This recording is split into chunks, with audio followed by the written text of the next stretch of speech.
The night sky over the fire-ravaged town of Malakuta on the Victoria coast turned an eerie red. Here, the wildfires have burned relentlessly for several months. On New Year's Eve, Beck Winter put her 11-year-old son Riley in the car with his cousin and loaded up as many of their belongings as possible. They drove off, agreeing to meet at a nearby beach. Winter then saddled her horse Charmer and galloped after them through the smoke and heat.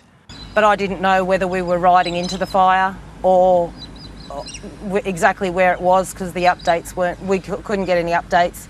I just knew that it was extremely smoky.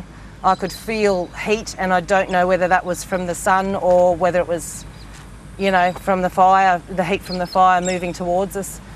But it was terrifying. But I had so much faith in Charmer to get me out safely, and she did that. She's my hero.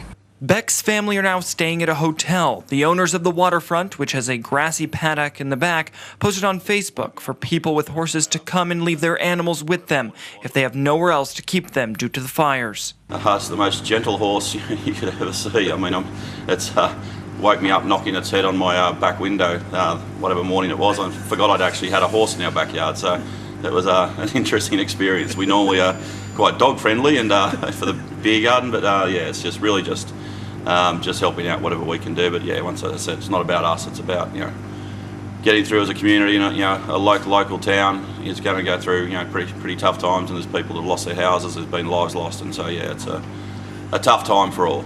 The first of thousands of residents and vacationers stranded near Malakuta landed near Melbourne after a 20-hour journey by ship, relieved to escape terrifying smoke and fire. So we were fortunate enough to take the first 58. We also took a couple of dogs with us and a cat.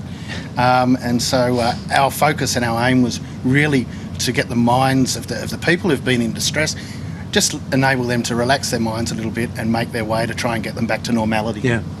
As the fires have flared, many towns have been isolated as major and minor roads are closed. Australia's Prime Minister called up 3,000 reservists as the threat of wildfires escalated on Saturday.